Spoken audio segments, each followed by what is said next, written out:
안녕하십니까. 오늘 말씀드릴 내용은 조급해 하지 마라. 때를 기다려라.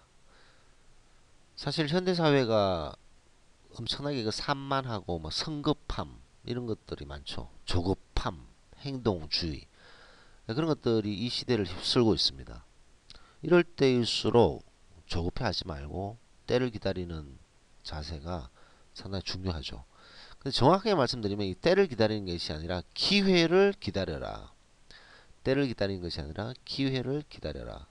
그래서 뭐 조금 뭐 차이가 있습니다. 기회를 기다려. 완벽한 기회가 됐을 때까지 자기 자신을 준비하고 단련시키고 그 어떤 상황이 됐을 때 그 기회를 바로 잡을 수 있는 역량을 계속 길러야 된다는 거죠. 근데 좀 전에도 말씀드렸듯이 이 현대 사회가 워낙 조급합니다. 조급하고 막 성급하죠. 그러다 보니까 이 기다리는 것에 익숙하지 않는 현대인들을 많이 볼 수 있습니다. 이것은 비단 성인뿐만 아니라 청소년들도 마찬가지죠. 빠르게 결과를 내려고 하고 빠르게 어떤 성과를 내려고 하는 어떤 조급증. 물론 이런 조급증이 우리나라를 빠르게 경제 성장을 했는 큰 장점은 있습니다만 이런 빠른 조급증이 사람으로 하여금 박탈감을 더 느끼게 하고 그 다음에 기다리는 데 있어서 기다림의 그 미학을 체득하지 못하다 보니까 빨리빨리 결과가 안 나오다 보니까 이제 나락으로 떨어지는 거죠. 그래서 우리나라 이런 조급증 때문에 경제의 빠른 성장을 이룩했는 것은 사실이지만 동시에 자살률 1위입니다. OECD 자살률 1위가 된 이유가 뭐냐? 그것은 이런 조급증 때문에 기다리는 어떤 그런 익숙하지 않는 그런 상황이 되어버렸다는 거죠. 자, 사람들이 어떤 A라는 사람을 막 공격할 때도 있습니다. 하지만 이 시간이 지나면 그런 공격도 오해가 풀리게 되고 그 다음에 생각이 잘못됐다는 것을 알게 되고 해서 그 공격이 멈춰지게 됩니다. 언젠가는. 그걸 뭐 평생 그래 공격할 수는 없으니까요. 하지만 그런 때를 기다리는 게 쉽지 않은 거죠. 그래서 조급해하지 마라. 는 것은 상당히 중요한 부분이 아닐 수가 없습니다. 그래서 행복을 추구하는 우리 현대 사회 모든 사람은 행복을 추구하죠. 행복을 추구하는 데 있어서 행복을 방해하는 요인들을 잘라내야 되는데 그 행복을 방해하는 요인들이 결국은 조급함, 성급함에서 나올 수 있다. 그래서 조급해하지 말고 때를 기다려라 라는 말로 진행하도록 하겠습니다. 그 독국가 이에야스죠. 뭐 독국가 이에야스는 뭐 상당히 유명한 그 일본 전국 시대의 그 3연걸 중에 하나죠. 오다 노부나가가 있고 도요토미 히데요시가 있고 도쿠가와 이에야스 이렇게 세 명이 전국 전국 시대에 세 명의 연걸로 잘 알려져 있습니다. 근데 이 세 명이 성격이 좀 달라요. 물론 아시는 분도 많겠지만 모르시는 분을 위해서 말씀드리는데 이 세 명이 이제 두견새를 가지고 반응을 하게 되는데 그 두견새가 이제 울지 않는다는 거죠. 그 새가 울지 않으니까 울게 만들어야 된다. 울게 만들어야 되는데 그 이 세 명의 반응이 다 다르다는 거죠. 오다 노부나가 같은 경우에는 울지 않으면 죽여버리겠다. 두견새를 그냥 죽여버릴 테다. 그래서 울어라. 뭐 이런 스타일이고 도요토미 히데요시는 울지 않으면 울려고 만들기 위해서 모든 노력을 다 하겠다. 짝도 만들어주고 모든 노력을 막 기울여서 울지 않는 두견새를 울게 하기 위해서는 울게끔 만들어주겠다. 뭐 그런 스타일이죠. 근데 도쿠가와 이에야스는 어프로치 방법이 조금 다릅니다. 두견새가 울 때까지 기다리겠다. 기다리겠다는 거죠. 기다리면 이제 그 미학을 이제 전형적으로 말하고 있는 그런 부분이 되고 있습니다. 도쿠가와 이에야스가 이제 기다림에 대해서 여러 가지 얘기가 있는데 그 유언 중에 도쿠가와 이에야스의 유언 중에 이런 말이 있어요. 사람의 인생은 무거운 짐을 지고 먼 길을 가는 것과 같다. 서두르지 말라. 부자유를 늘이라고 생각하면 부족함이 없다.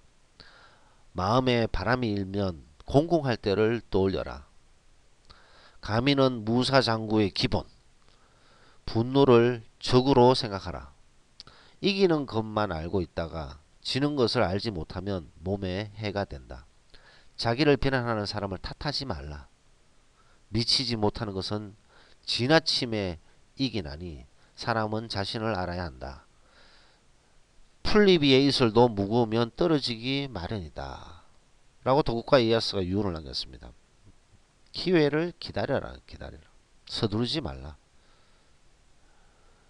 그래서 이 마음이 막 욕망이 생기면 공공할 때를 생각하라. 그리고 남을 막 책망하지 말고 자신을 책망하라. 미치지 못하면 지나침보다 낫다. 마지막에 참 이게 압권이죠. 풀잎 위의 이슬도 무거우면 떨어지기 마련이다.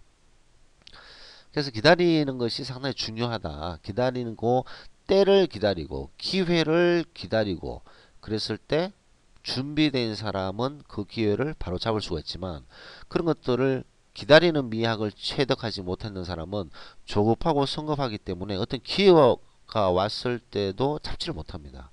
근데 이 현대사회에서 기회가 이렇게 와요. 기회 왔을 때 그 기회가 뭐 세 번 온다는 얘기도 있잖아요. 사람이 살면서 세 번의 기회가 온다. 근데 그 기회가 왔을 때는 잘 몰라요. 지나고 나면 그게 기회였다라는 것을 알 수가 있습니다. 그래서 나이가 70이 넘으신 분들에게 당신은 기회가 세 번이 왔습니까? 그러면 그때 한번 놓쳤는 거, 그때 한번 뭐 이렇게 말씀들을 하세요. 왜냐하면 인생을 지나고 나면 아 그때 그게 기회였구나라는 것을 알 수가 있다는 거죠. 근데 기회를 잡는 것은 기회를 준비하고 기다리고 그것을 잡기 위해서 노력하고 자기를 단련했던 사람의 그 기회는 그 사람들의 몫입니다. 준비한 사람의 몫이라는 거죠. 준비하지 않은 사람은 그 기회가 쓱 지나가 버려요. 근데 꾸준하게 준비하고 기다렸던 사람은 그 기회를 캐치할 수 있다는 거죠. 이게 기회구나라는 걸 알게 되는 거죠. 이것은 비단 뭐 재력, 권력, 명예 모두 다 속하게 됩니다. 명예에서도 명예를 누릴 수 있는, 권력을 누릴 수 있는, 재력을 누릴 수 있는 그런 기회들이 오거든요. 근데 그런 기회들을 잡기 위해서는 부단한 노력과 기다림의 미학을 체득을 해야 된다는 것을 알 수가 있습니다.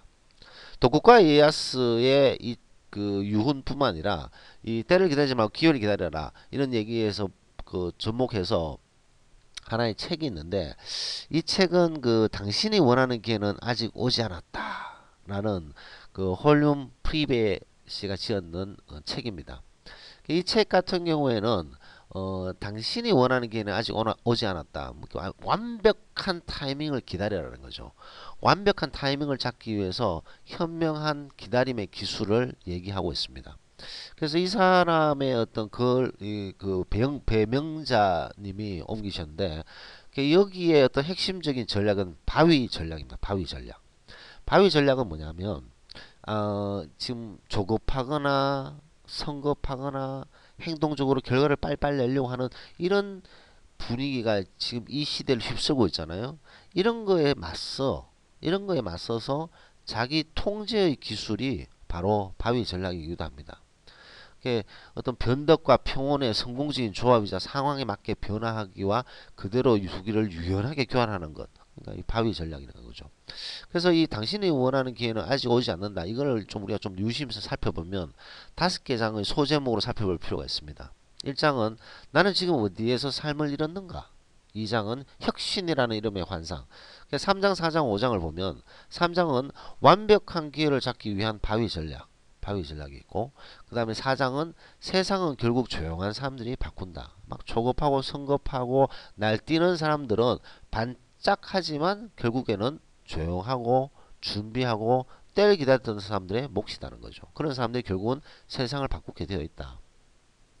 그래서 제가 이제 항상 그 예를 드는 것 중에 하나가 어떤 모임이 있어요. 한 100명이나 200명 정도의 모임이 있습니다. 그 모임에서 100명이라는 사람이 딱 모이는 데서 자 회장을 뽑아야 돼요. 이 100명을 리드할 수 있는 리더를 뽑아야 된다. 그러면 여기저기서 이제 회장 그 신청을 합니다. 그리고 이제 막 나서게 되죠. 그 다음에 말이 많고 막 주변 사람들을 막 사귀려고 노력하고 그런 사람들은 시간이 지나면 지날수록 쑥 이렇게 수그러들어요. 마지막에 진정한 리더들은 조용히 있는 사람들이 결국 많습니다. 어떤 회사에 큰 뭐 삼성이나 뭐 현대나 어떤 큰 회사의 신입생 교육들이 있죠. 신입생 오리엔테이션 때 뭐 수백 명의 신입생들이 있다. 그 중에 처음에 이렇게 막 날뛰고 뭐 설치고 조급하고 성급하는 사람들은 10년, 20년 지나면 그 회사 다니는 사람들 거의 없습니다. 조용히 때를 기다리고 완벽한 기회가 왔을 때 자신의 모든 포텐셜을 발휘하는 그런 사람들이 결국은 기회를 잡는다는 거죠. 그래서 핵심적인 얘기는 동요하지 말고 하던 일을 계속하라. 사람들은 주변의 사람들을 보면서 동요하게 됩니다. 이런 것들은 재테크에서도 마찬가지고 권력, 명예에서도 마찬가지입니다. 자, 예를 들어서 어떤 집 값이 있는데 아파트 집 갑자기 아파트 얘기해서 죄송한데 이게 재력하고 또 맞물리는 얘기이기 때문에 아파트 값이 쭉 올라온다. 그럼 조급해해요. 조급해하고 막 이거 오르면 어떡하지? 그래서 항상 그 상투를 잡는다 그러잖아요. 꼭지 제일 그 가격이 비쌀 때 일반 사람들은 가격을 잡게 됩니다.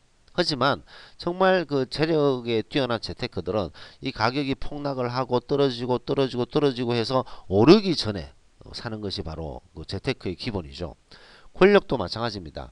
권력의 정점에서 거기에 뛰어드는 그 불나방처럼 뛰어들어서 그 없어지는 게 아니라 아주 기반을 다지고 기초를 다지고 준비를 하고 했을 때 어떤 기회가 왔을 때 그 기회를 잡아서 권력을 잡는다든가 명예도 마찬가지죠. 본인이 어떤 원하는 어떤 명예를 얻기 위해서 꾸준하게 부단하게 노력을 하고 준비를 하고 그 때를 기다리고 그 기회를 기다렸을 때 그 기회가 왔을 때 자신의 모든 포텐셜을 발휘할 수 있는 그런 역량이 되었을 때 그 기회를 잡을 수가 있습니다. 그 기회가 왔을 때 그 기회를 잡느냐 못 잡느냐는 바로 이거죠. 동요하지 말고 꾸준히 자기 일을 계속했던 사람은 때를 기다렸던 사람은 기회를 기다렸던 사람은 그 기회를 잡을 수가 있지만 동요하고 하던 일을 하지 않고 이거 생각하고 저 생각하고 우왕좌왕하던 사람은 그 귀한 기회를 놓쳐버린다는 것을 알 수가 있습니다.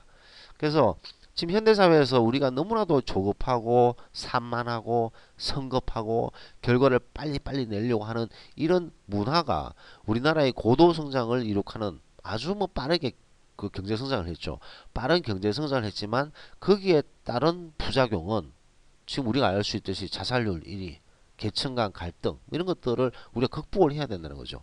그런 극복을 하기 위해서는 꾸준히 동요하지 말고 하던 일을 열심히 하면서 항상 마음의 준비를 하고 기회를 기다려서 그 기회를 잡는 것이 상당히 중요하다는 것을 강조하고 싶습니다. 세상은 결국 조용한 사람들이 바꿉니다. 설치고 조급하고 성급한 사람들은 반짝하고 말고 꾸준하게 정말 꾸준하게 오랜 시간을 기다리면서 때를 기다리고 기회를 기다리는 그런 사람들의 이 세상은 바뀌게 된다. 그런 사람들에 의해서 세상이 바뀌게 된다는 말씀을 드리고 싶습니다. 세상은 결국 조용한 사람들이 바꾼다. 라는 말씀을 전하면서 녹음을 마치겠습니다. 감사합니다.